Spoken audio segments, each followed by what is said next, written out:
This officer thought he was in control. The body cam was already recording. The cruiser lights painted the street red and blue. 3 patrol units for a broken taillight. And in the driver's seat, a man who didn't move. No sudden gestures, no attitude, no fear. Just calm. Officer Trent Halverson had built a reputation in Eastbridge for command presence. That's what he called it. Others called it something else. He approached the vehicle slowly, tapping the flashlight against the window. Inside, the driver lowered it halfway. License? Registration? Step out of the vehicle. The man inside didn't argue. He didn't rush. He didn't reach fast. He simply said evenly, "Officer, before I comply, could you explain why I was pulled over?" That was enough. Halverson's jaw tightened. "You're not in a position to ask questions. Step out." Across the street, 2 bystanders had already started recording. The man inside the car nodded once. "I'm not refusing. I just want clarity." The second patrol car door opened. Backup. Escalation in under 20 seconds. Halverson leaned closer. "You think this is a courtroom? You think you get to cross-examine me?" The driver looked straight ahead. No sarcasm, no challenge. "I think accountability protects everyone." The sentence hung in the air. That's when Halverson made his first mistake. He opened the door himself. "Out! Now!" The driver stepped out slowly, hands visible, posture controlled. The calm wasn't submission. It was discipline. Halverson began the search before announcing one. No probable cause stated, no consent requested, just authority in motion. "Dispatch," one of the backup officers muttered quietly. "Plate comes back clean." Halverson didn't care. He had already committed. "You nervous?" he asked, patting the man down harder than necessary. "No." "You should be." The driver gave a slight, almost sympathetic look. "I'm not." The crowd had grown, phones up, whispers spreading. Halverson felt it. That shift when an audience appears. Some officers de-escalate. He escalated. "You people always think you know your rights." The driver finally turned his head slightly. "Which people, officer?" There it was. A pause, too long. The third officer shifted uncomfortably. Halverson doubled down. "I'm detaining you until I figure out what you're hiding." The man folded his hands calmly behind his back. "If I'm being detained, I'd like the legal basis stated for the record." Halverson laughed. "For the record? You think this is being recorded for something?" The driver's eyes flicked briefly toward the cruiser dash cam, then toward the body cam, then toward the dozen phones across the street. "Yes." Another mistake. Halverson reached for the cuffs. The metal clicked around one wrist. That's when the driver spoke clearly. Not loudly, not emotionally, but with precision. "Officer Halverson, badge 4172. I need you to pause." Halverson froze. "How do you know my—" "Because I prefer accuracy." The air changed. One of the backup officers' radios crackled. Dispatch voice, slightly sharper now. "Unit 12, confirm status. We're receiving an internal flag on this stop." Halverson's face tightened. "What internal flag?" Silence. Then, "Supervisor en route. Stand by." The crowd murmured. The driver remained still, one cuff on, one wrist free. No resistance, no struggle, just patience. Halverson leaned in close. "You think calling someone changes this?" The driver met his eyes fully now. "I didn't call anyone." Across town, inside a nondescript federal building, a red notification had appeared 14 minutes earlier. Traffic stop logged. Eastbridge officer, Trent Halverson. Civilian, Daniel Vale. Daniel Vale. The name triggered an automated review. Because Daniel Vale wasn't just a civilian. He was an investigator attached to the Federal Oversight Division, a division that officially didn't exist in public press briefings. Unofficially, they audited patterns, use of force clusters, complaint suppression, body cam anomalies. And Eastbridge had been on the watch list since something happened in Harbor City last spring. Something that never made national headlines. But people inside certain offices remembered. Back on the street, a black SUV turned the corner. Unmarked. No sirens. Halverson noticed it too late. Two suited individuals stepped out. Not hurried, not aggressive. Controlled. One of them flashed a badge too quickly for bystanders to read, but Halverson saw enough. Federal. The cuff key suddenly felt heavier in his pocket. The suited woman approached first. "Officer Halverson," she said evenly, "remove the cuff." Halverson tried to salvage control. This individual was resisting. "Remove the cuff." Every phone across the street zoomed in. The click echoed louder than it should have. Daniel Vail rubbed his wrist gently. No anger, no triumph, just composure. The suited man stepped closer to Halverson. "You initiated a search without articulable suspicion." He was being evasive.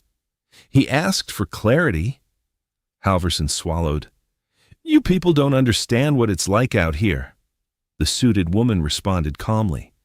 "We understand pattern recognition." A second cruiser pulled up, but this one carried internal affairs. Someone had moved fast, too fast. Halverson looked at Vail. "You set me up." Vail shook his head slightly. "No. You revealed yourself." Silence, heavy, public, irreversible. Internal affairs began separating officers. Body cams were requested immediately. Not tomorrow. Now. The crowd sensed something historic was unfolding. Halverson's confidence drained in real time. The suited woman turned to Vail quietly. "This is the third in 2 months." Vail nodded. "Eastbridge is trending upward." Upward. Not downward. Upward in violations. Upward in complaints. Upward in suppressed footage. The backup officer who had seemed uneasy earlier finally spoke softly. "Sir, we were just following protocol." Vail looked at him carefully. "Protocol protects good officers. It exposes bad ones." The black SUV's rear door opened again. A folder was handed out. Stamped. Confidential.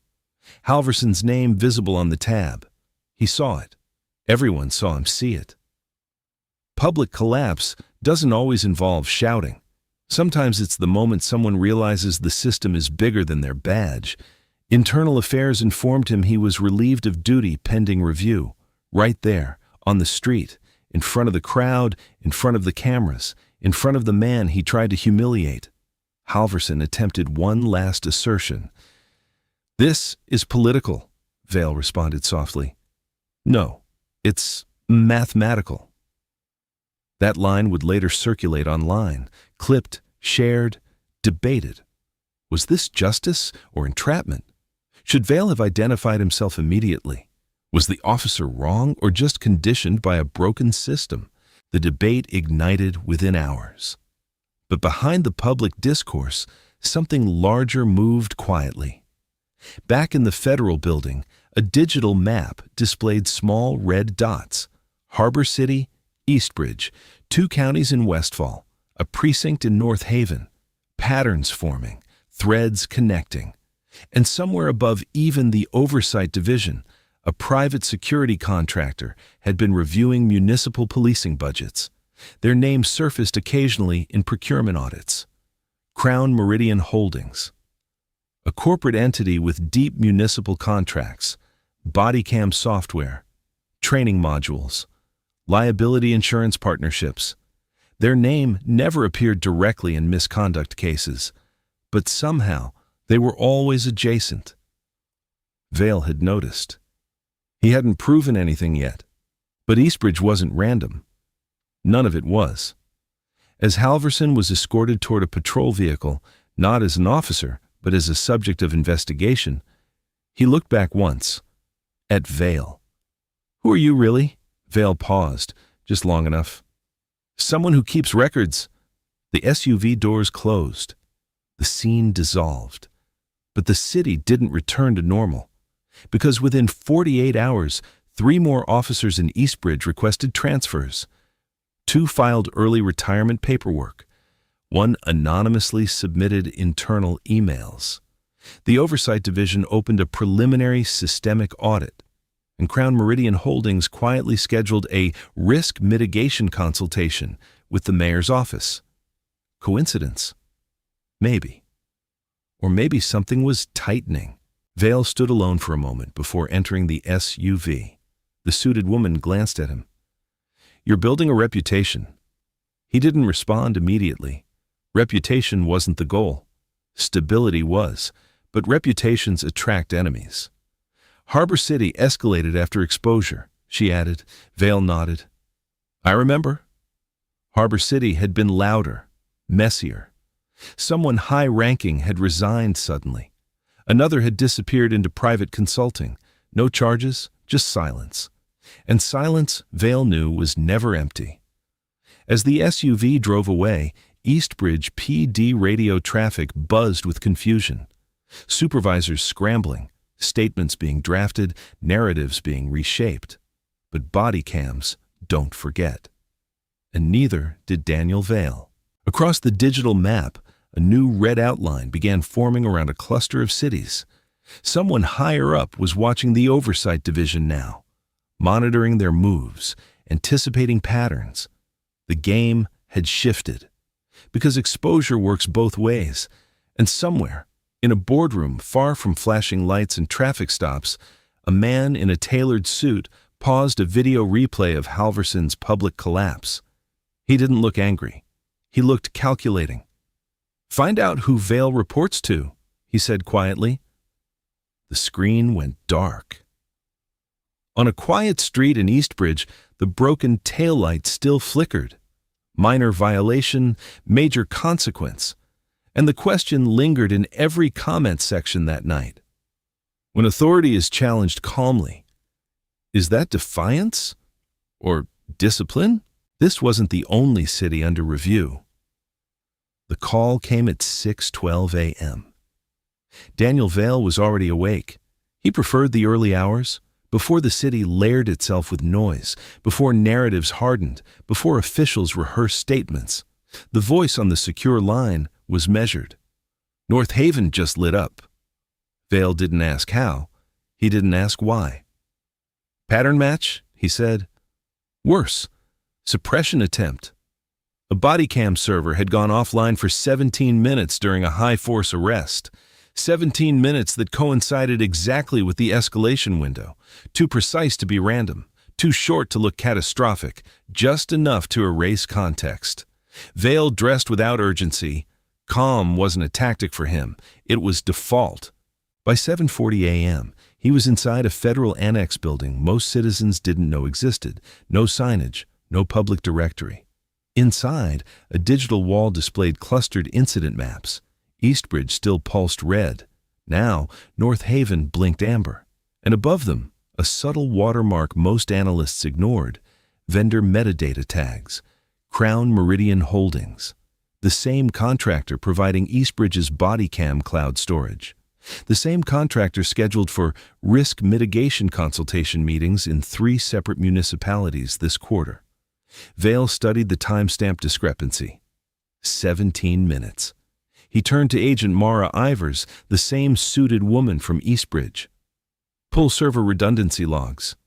"They're already delayed," she said. "By whom?" "Municipal IT claims system maintenance." Vale gave a slow exhale. Escalation. Always within 20 to 30 seconds of discovery. North Haven PD had already issued a statement. Temporary technical disruption. No evidence of misconduct. No evidence. The phrase was becoming predictable. An hour later, Vale stood outside North Haven's central precinct. Unlike Eastbridge, there were no crowds yet, no viral clip, just tension simmering beneath the surface. Inside, Captain Lowell Green greeted him with a tight smile. "We weren't expecting federal observers." Vale met his gaze evenly. "You weren't supposed to need one." Green's jaw shifted. "This is a tech glitch." "Then you'll welcome a forensic audit." A pause. Too long. Behind Green, an officer avoided eye contact. Vale noticed everything. Your department signed a 5-year extension with Crown Meridian last month, Vale said quietly. Green stiffened. That's a procurement decision. Of course. Mara stepped beside Vale. During the 17-minute outage, Officer Brackett deployed a taser 3 times and broke a suspect's orbital bone. Green's voice hardened. The suspect was resisting. Vale tilted his head slightly. And the footage confirming that exists where? Silence. There it was again. Authority encountering documentation, the calm before collapse. Green leaned closer. You think we're Eastbridge? No, Vale said. I think you're earlier. That unsettled him more than accusation would have. Inside the bullpen, whispers spread. Federal oversight, audits, internal affairs. Some officers looked angry, others looked afraid. One looked relieved. Escalation hit fast. A junior tech analyst rushed down the hallway, pale. Captain, the backup server log wasn't wiped. It was rerouted. Rerouted where? Vale asked. The analyst hesitated, glancing at Green. External storage node. Vendor linked. Crown Meridian. Again, Green's composure cracked slightly. That's standard redundancy. Vale shook his head once. Redundancy doesn't require deletion flags. The room shifted. Mara stepped forward. We're issuing a federal preservation order, effective immediately. Phones came out now, not from civilians, from officers. Word was spreading internally before the public knew. Green tried one last assertion. You're overstepping. Vale's voice stayed low. No, we're documenting. The junior analyst swallowed. There's more. Everyone turned. The reroute request wasn't automated. It was triggered manually. From where? Mara asked. Remote executive access. Green went quiet. Executive of what? Vale asked. The analyst's hands trembled slightly. The vendor. The silence that followed wasn't confusion. It was recognition. Somewhere beyond city limits, someone had reached into a live arrest and altered visibility. Not after review, not during litigation, during. Vale felt it, the larger shape behind scattered incidents, Harbor City, Eastbridge, now North Haven. Not random misconduct, managed exposure. Green attempted damage control. You're implying corporate interference in active policing. Vale didn't blink. I'm confirming digital fingerprints. Outside, news vans began arriving. Information leaks had a way of accelerating. Within minutes, North Haven PD's public affairs officer rushed into the hallway. Captain, media's asking about federal presence. Green's voice lowered. We'll handle it internally.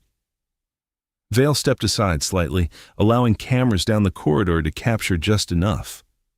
Visibility, not spectacle. A subtle reversal.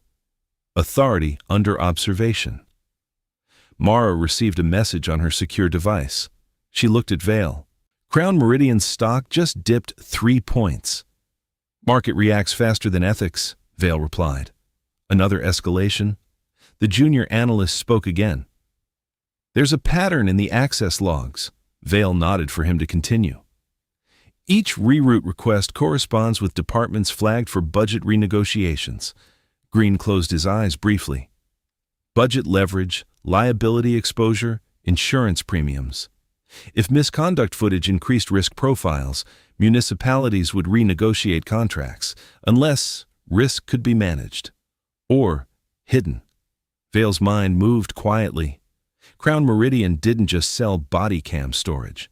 They sold liability insurance packages bundled with reputation stabilization consulting. If footage stayed clean, premiums stayed low. Cities stayed compliant, and federal audits stayed reactive instead of preventative. Until now. Mara stepped closer. This moves beyond local misconduct. Vale nodded. Systemic exposure. Green tried again. You don't have proof of intent. Vale looked directly at him. Intent leaves patterns. Outside, reporters shouted questions. Is this connected to Eastbridge? Is Crown Meridian under investigation? The narrative was forming without official confirmation. Green's phone buzzed. He glanced at it, paled. Vale noticed. "Mayor's office," he asked quietly. Green didn't answer. He didn't need to. Within 20 minutes, North Haven's mayor issued a statement announcing full cooperation with federal authorities. Cooperation always sounded voluntary. Until it wasn't. Down the hallway, Officer Brackett, the one involved in the arrest, stood frozen. Vale approached him calmly. "Did you request the reroute?" Brackett shook his head quickly. "No, sir." "Did you know it happened?" "No." Fear, not arrogance, different from Halverson. Vale studied him. "You understand that missing footage escalates scrutiny." Brackett swallowed. "Yes, sir." "Sir." The shift in tone was subtle but powerful. This wasn't about humiliating officers. It was about isolating pressure points. Mara received another alert. Harbor City just reopened its internal review. Vale's eyes narrowed slightly. The ripple effect. Exposure in one city, destabilizing silence in another. That was the unseen variable. Public collapse wasn't just for individuals. It was for systems. In a high-rise boardroom miles away, the tailored suit executive watched financial dashboards flicker. Crown Meridian's risk team scrambled. "Federal preservation order issued," someone reported. The executive remained calm. Limit narrative spread. Emphasize isolated malfunction. "And if they subpoena executive logs?" He paused. Then, redirect accountability downward. Back in North Haven, Vale felt the tension tightening. "Executive access originates from Meridian's regional compliance director," the analyst said quietly. A name appeared on the screen. Elliot Cade. Vale recognized it. Cade had testified before a municipal procurement committee in Harbor City last year, assuring council members that Crown Meridian systems were tamper-proof. Mara looked at Vale. "He's careful." Vale nodded. "But he's not invisible. Escalation every 30 seconds, each layer revealing another." Green finally spoke, voice subdued. "If this goes where you think it goes." "It already has," Vale replied. Outside, the moral debate ignited online. Was federal oversight protecting citizens or undermining local authority? Should officers operate without fear of corporate interference, or was this about anti-police agendas? The comments divided predictably. Engagement surged. But Vale didn't care about trending tags. He cared about architecture, and architecture was cracking. The junior analyst hesitated again. "There's one more thing." Vale waited. "The reroute authorization code wasn't just Meridian." "What do you mean?" "It required dual authentication." "From who?" The analyst looked between Vale and Mara. "A municipal executive clearance." Green's face drained. "The mayor's office, or someone inside it." The room shifted again. This wasn't vendor manipulation alone. It was coordinated shielding. Vale stepped back slightly, absorbing the weight. This was bigger than Eastbridge, bigger than North Haven. The unseen network was tightening its own perimeter, and now it knew someone was mapping it. Mara's secure device vibrated. She read silently, then looked up. "Vale, Oversight Division just received a budget freeze notice." A pause. Escalation from above. Federal funding pressure. Someone powerful didn't like momentum. Vale's expression didn't change, but internally a new variable entered. Pressure flows upward when exposure threatens revenue. He spoke quietly. "Document everything. Duplicate storage. Independent chain." Green watched him carefully. "You're making enemies." Vale met his gaze. They were already there. Outside, cameras captured officers exiting the building with sealed evidence boxes. Public perception shifted in real time. North Haven PD's narrative fractured before it solidified. And somewhere in that high-rise boardroom, Elliot Cade replayed footage from Eastbridge, then North Haven. He didn't look angry. He looked analytical. Track Vale's movement, he said softly, across all cities. Because the game had changed. It was no longer about suppressing individual incidents. It was about countering a pattern investigator. Back at the annex, the digital map updated. Amber turned red. Clusters connecting. Harbor City pulsed brighter. A new dot blinked faintly in Westfall County. Unresolved, unexamined, waiting. Mara stood beside Vale. If executive clearance was required, this goes political. Vale nodded. Corruption always does. She studied him. Why don't you ever look surprised? He considered that. Because systems behave predictably under pressure. He turned toward the screen. 3 cities under formal review, 2 under preliminary analysis, 1 beginning to flicker. The pattern was expanding faster than expected, and someone above municipal level had just tested their leverage by freezing oversight funding. A warning shot, or the opening move. Vale spoke quietly. This isn't just liability management. No, Mara agreed. It's narrative control. He watched the red dots pulse.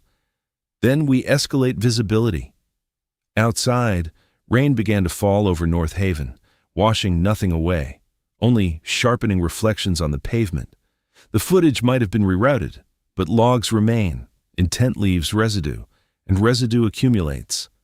As Vale prepared to leave the precinct, Officer Brackett called out hesitantly, "Sir." Vale turned. If the vendor did this, does that mean we've been monitored too? A simple question, but heavy. Vale answered honestly, yes. The realization rippled through the bullpen. Officers who believed they operated with autonomy now confronting invisible oversight from corporate servers. Power layered above power. Brackett lowered his gaze. That's not what we signed up for. Vale studied him.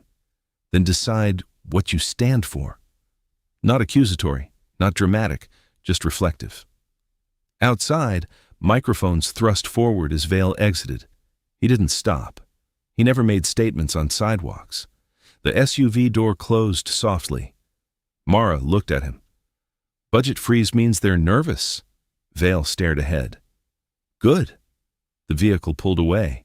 Behind them, North Haven's mayor prepared a televised address, carefully worded, carefully framed, but the digital logs were already mirrored, duplicated, protected. The unseen network had moved to defend itself, but in doing so, it had revealed coordination, dual authentication, executive rewrote, funding pressure. The threads were no longer isolated, they were converging, and somewhere high above municipal politics, someone with far more influence than a regional compliance director had just taken notice of Daniel Vale.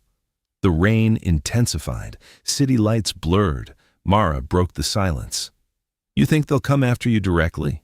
Vale didn't hesitate. They already are. On the digital wall back at the annex, Westfall County's faint dot turned amber. Another city entering the pattern. Another department about to face exposure. And the unresolved thread now hung heavier than before. If corporate access required municipal approval, who authorized the first reroute? And how high did it go? The game was no longer local. It was layered, and every layer, once exposed, forced the next into motion. This wasn't the only server under review. By the time Westfall County flickered from amber to red, the budget freeze became official.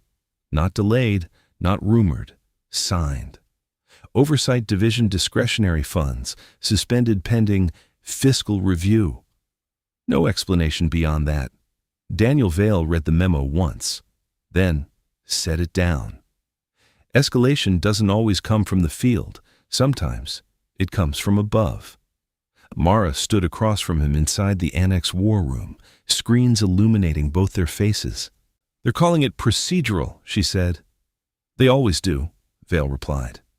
On the digital map, Westfall's incident summary expanded. Deputy-involved shooting. Initial press release, justified response to armed suspect.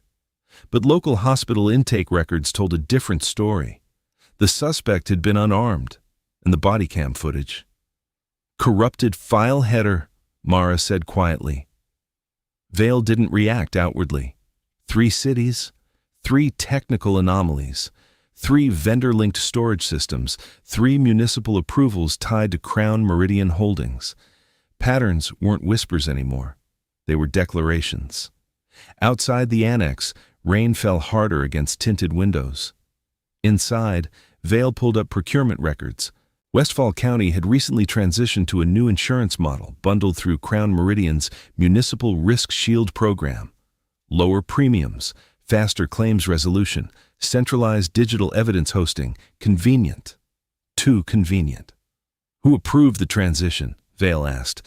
Mara typed quickly. County Commissioner Elias Rourke. Vale paused.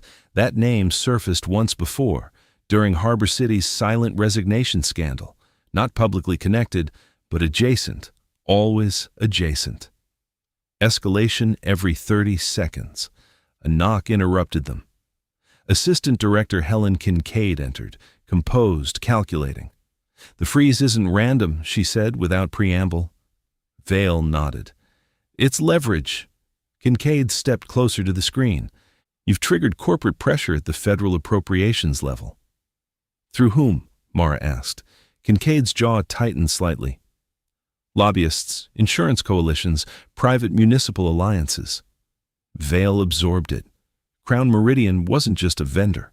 It was infrastructure, embedded, financially entangled with cities already operating on tight margins. Expose them, and municipal budgets panic. Panic travels upward.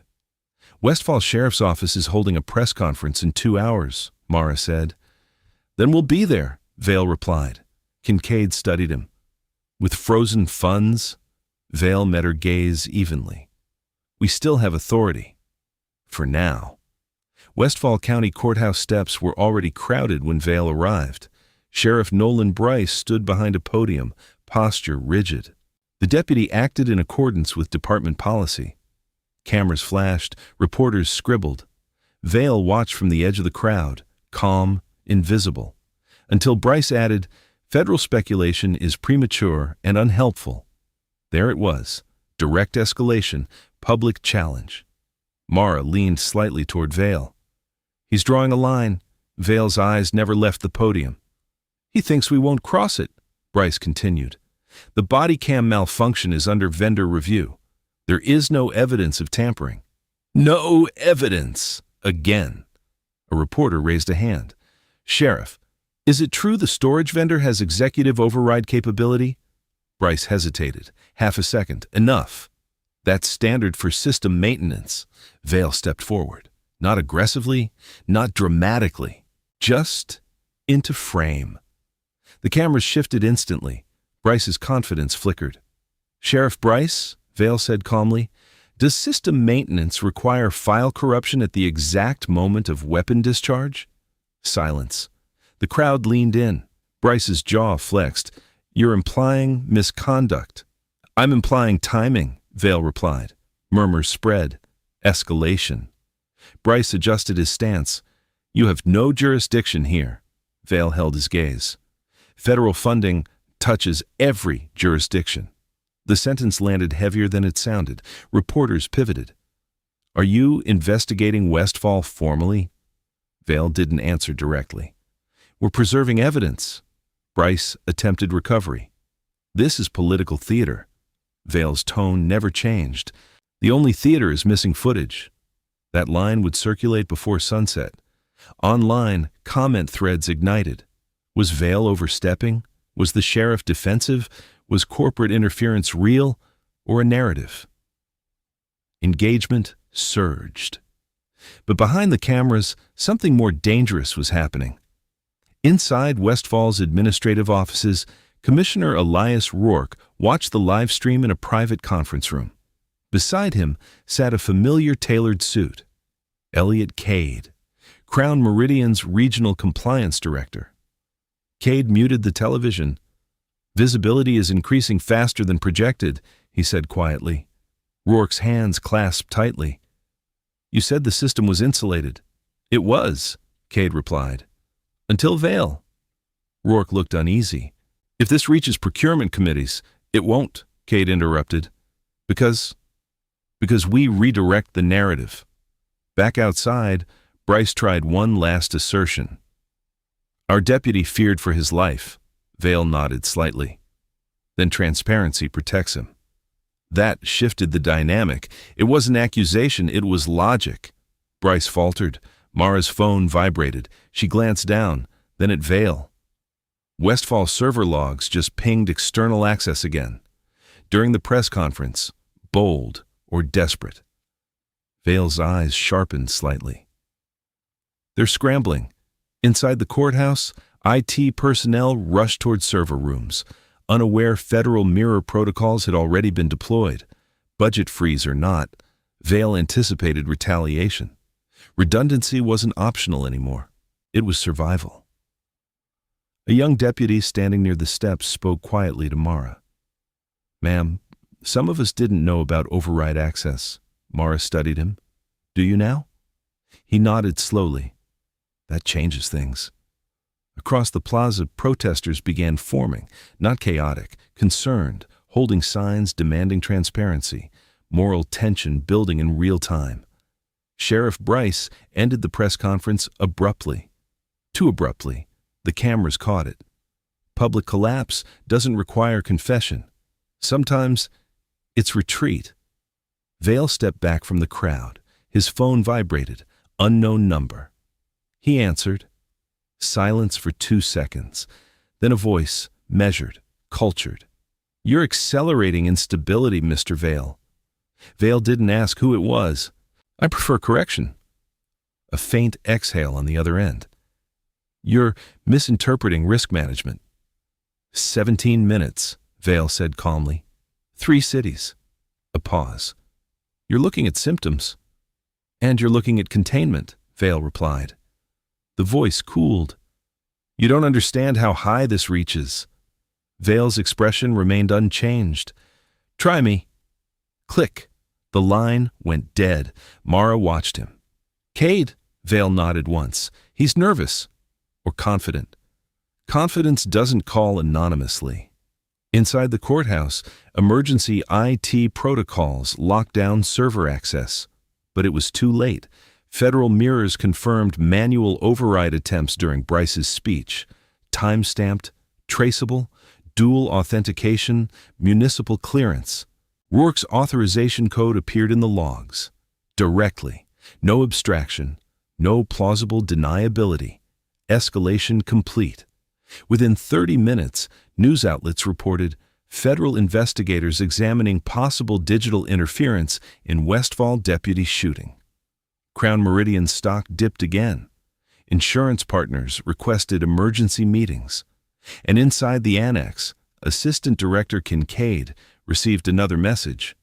They're expanding the budget freeze to include travel authorizations. Pressure tightening. Vale returned to the SUV. Rain had stopped. The air felt heavier. They're escalating financially, Mara said, because exposure costs them more, Vale replied. Back in the high-rise boardroom, Elliot Cade watched analytics dashboards flicker red. Commissioner Rourke authorized the override during live press, an analyst said. Cade's composure thinned. That was not the agreement. Federal mirrors captured it. Cade closed his eyes briefly. The mayoral offices in North Haven are distancing. Harbor City reopened review. An oversight division? Budget constrained. Cade considered. Then we don't attack their funding. The analyst looked confused. We attack their credibility. Back at the annex, Vale received a secure file drop. Anonymous. Inside, internal emails between Crown Meridian and multiple municipalities. Subject line repeated across threads. Optics management strategy. Mara read over his shoulder. Their coaching department's on narrative framing. Vale nodded slowly. Not just storing footage. Shaping perception. Exactly. The unseen network wasn't merely suppressing evidence. It was designing reactions. Budget freezes, press language, vendor malfunctions. Coordinated, architected. Assistant Director Kincaid re-entered the room. "They're questioning your authority publicly," she said. Vale looked up. "They should. Congressional Committee is asking whether Oversight Division is destabilizing municipal governance." Vale stood, calm, measured. "Governance destabilizes itself when it hides." Kincaid studied him carefully. "You realize this can end your division?" Vale didn't flinch, or define it. Silence, heavy. On the digital wall, Harbor City pulsed brighter. An internal whistleblower there had requested federal protection. The network was cracking under pressure, but cracking systems lash out. Mara turned toward Vale. "Westfall deputy just requested counsel, separate from county representation." "Interesting. Fracture within ranks. Fear spreads faster than authority." Vale's phone vibrated again. "Secure channel." Assistant Director Kincaid answered first, this time, listened, then looked at Vale. "Commissioner Rourke resigned. Not for misconduct. Personal reasons. Of course, public collapse without admission. Pattern repeating." Mara exhaled slowly. "That's 3 municipal officials in 6 months." Vale's gaze stayed on the map. "And none charged. Yet. Because higher layers still insulated the core. Cade, corporate board members, lobby coalitions, insurance executives, someone above them coordinating funding pressure. The unseen antagonist was no longer abstract. It was structured. Kincaid's voice softened slightly. "You're becoming a liability." Vale met her eyes. "To who?" She didn't answer, because they both knew.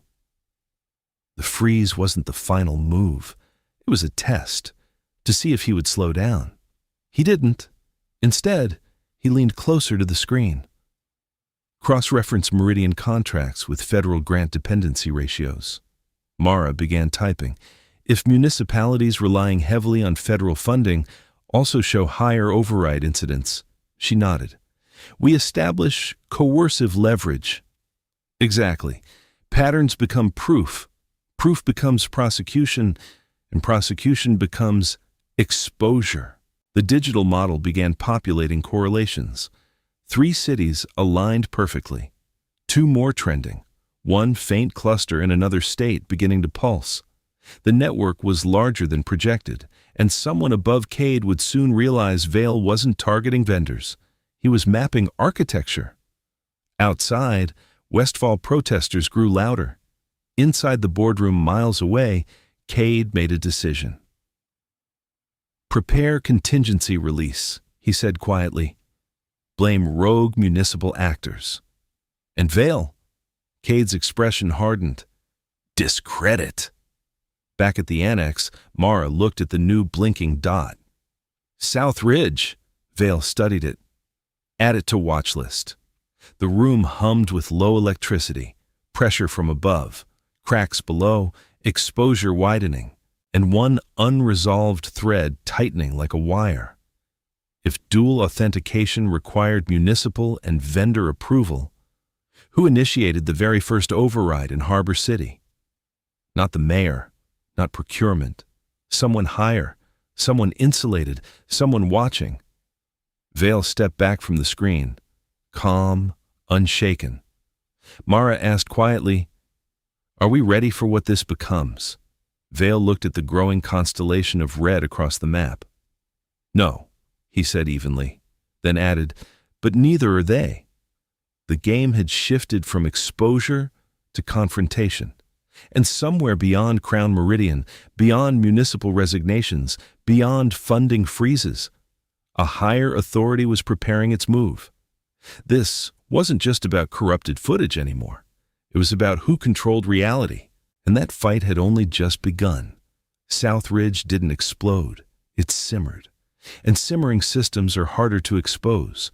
No viral arrest, no press conference collapse. Just a quiet school board security contract tied to Crown Meridian's subsidiary network. Vale stood in the annex watching the new dot pulse faintly.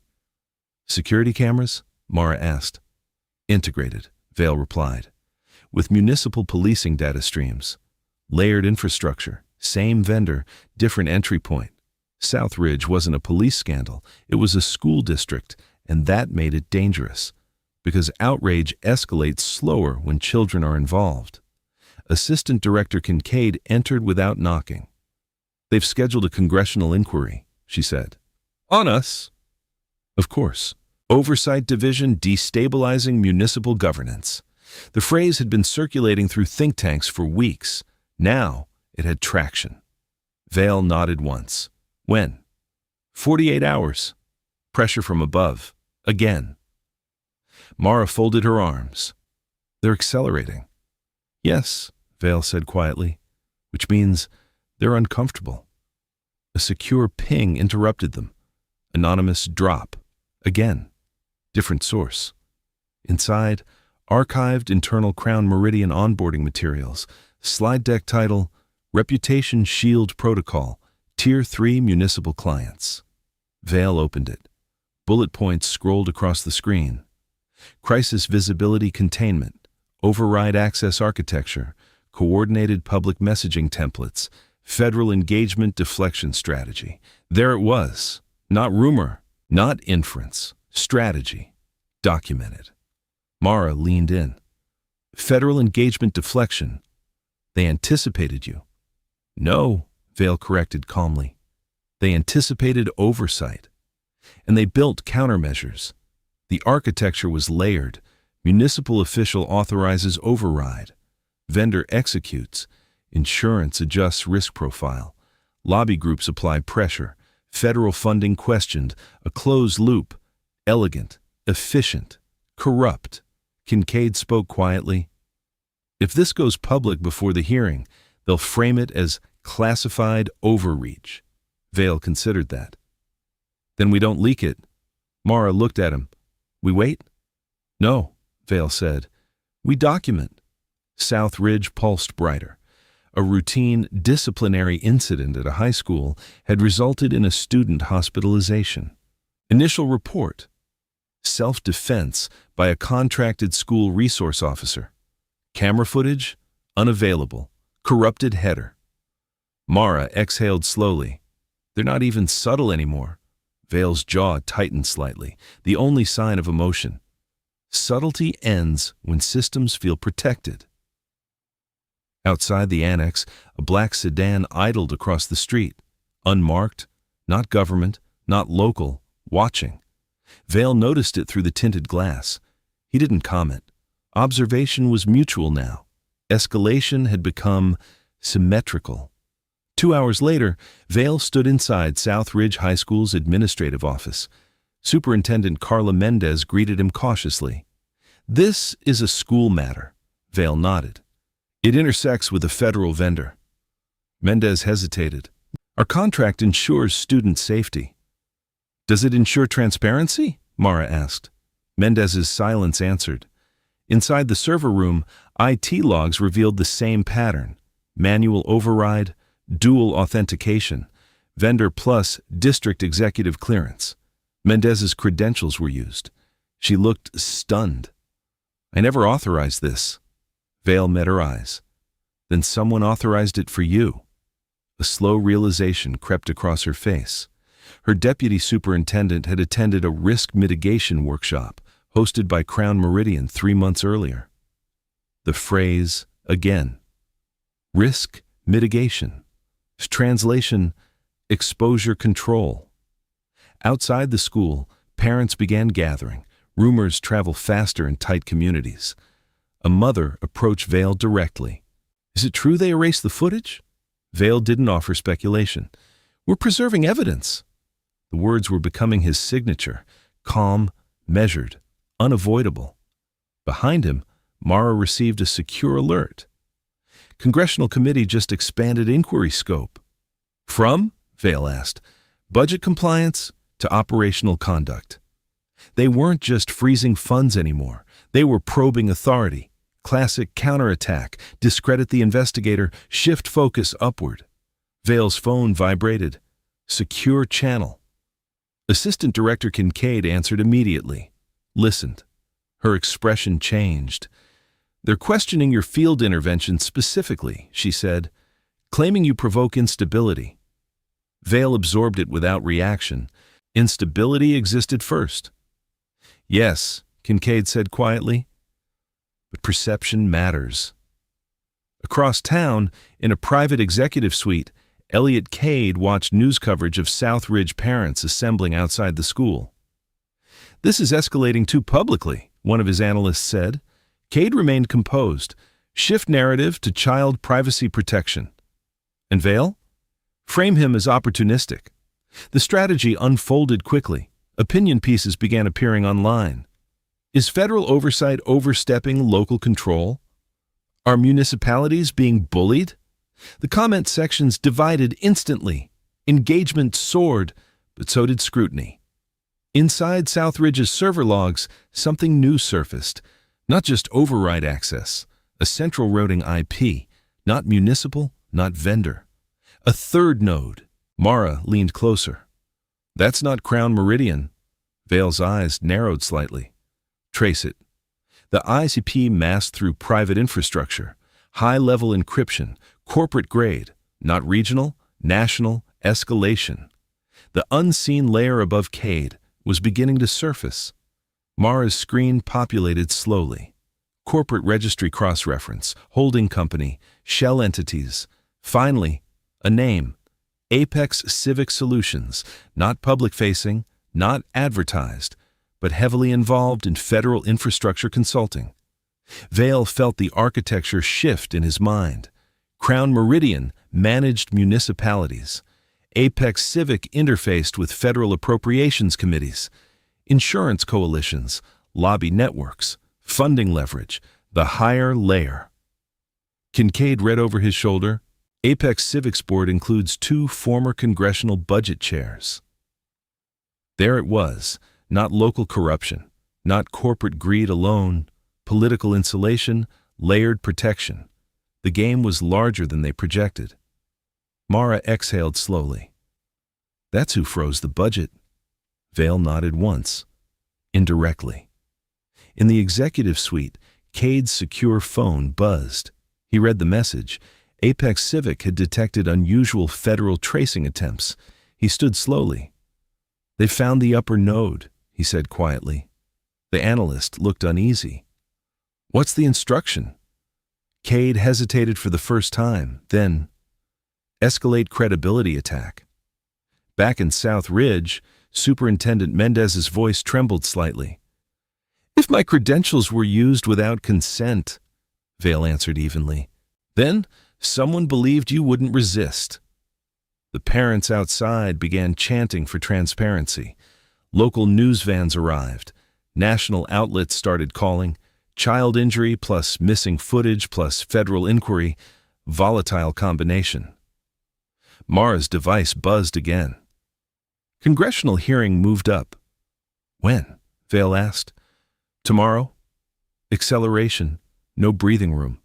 Kincaid looked at Vale carefully. "They're forcing you into a defensive posture." Vale considered that. "Only if I defend." "What's the alternative?" Mara asked. He looked at the screen where Apex Civic's corporate structure diagram glowed faintly. "We document upward, not outward. Upward. Follow funding. Follow board appointments. Follow grant dependencies. Follow insurance adjustments. Patterns create inevitability." Outside, the black sedan across from the annex was replaced by a different vehicle. Same purpose. Observation. The network was watching him as closely as he watched it. In Southridge's server log, a final timestamp appeared. Manual override initiated from Apex Civic's routing node. During the student incident. Proof of upper layer involvement. Mara stared at it. "That's federal adjacent interference." Vale's voice stayed low.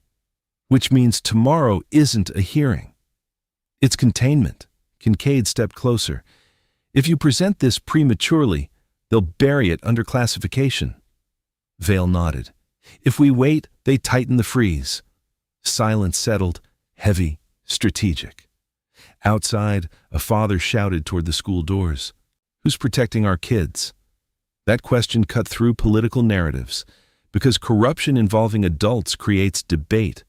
Corruption involving children creates anger. The unseen network had miscalculated exposure velocity. Vale closed the Southridge file slowly. "Prepare full architecture map," he said, "from municipal to vendor to apex." Mara began assembling it. Nodes connected, red lines layered, cities linked, budget freezes aligned with override incidents, insurance premium adjustments synchronized with footage suppression, not isolated, coordinated. In the executive suite, Cade received final instruction from Apex Civic's board liaison. "Tomorrow, Oversight Division credibility must fracture." Cade asked quietly, "And if it doesn't?" The answer came cold. "Then Vale becomes the anomaly." Back at the annex, night settled. The map glowed brighter against the darkness.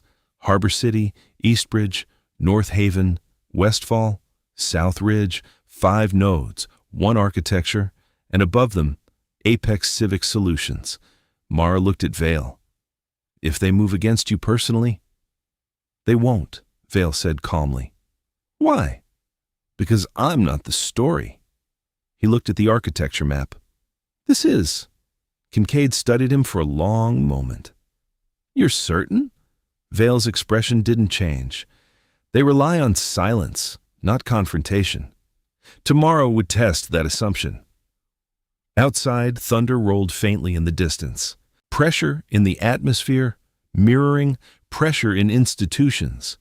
The network had escalated financially, politically, narratively. Now, it would escalate publicly. And Vale would stand in front of a congressional committee accused of destabilizing governance, while holding documented proof that governance had destabilized itself. Mara asked quietly, "Do you ever consider stepping back?" Vale looked at the red constellation stretching across the digital wall. 5 cities, 5 exposures, and more faint dots beginning to pulse beyond them. "If we step back," he said evenly, "they step forward." The architecture map completed rendering. Municipal officials, vendor executives, insurance coalitions, Apex Civic board members, budget freeze timing, override timestamps, all aligned, all traceable, all dangerous. Kincaid exhaled slowly. "This will either end Oversight Division or redefine it," Vale finished. Across the city, Elliot Cade watched a live satellite feed of the annex building, lights still on. "They're not retreating," an analyst observed. Cade's jaw tightened. "No." He looked toward the skyline where the Capitol dome glowed faintly in the distance. "Then tomorrow," he said softly, "we force them to." Back in the annex, Vale shut down his screen last. The red dots remained in his mind, even after the room went dark. Power layered above power. Authority shielding authority. Reality managed through digital architecture. But patterns don't lie, and systems under pressure reveal themselves. Tomorrow, the confrontation would no longer be municipal. It would be national. And somewhere above Apex Civic, perhaps beyond even federal oversight, someone would finally have to decide: contain exposure or confront it. Vale walked into the hallway, calm, unshaken, because he understood something the network was just beginning to learn. Exposure is not chaos, it's correction. And correction, once started, is very hard to stop. The hearing was less than 12 hours away, and the highest layer had not yet spoken.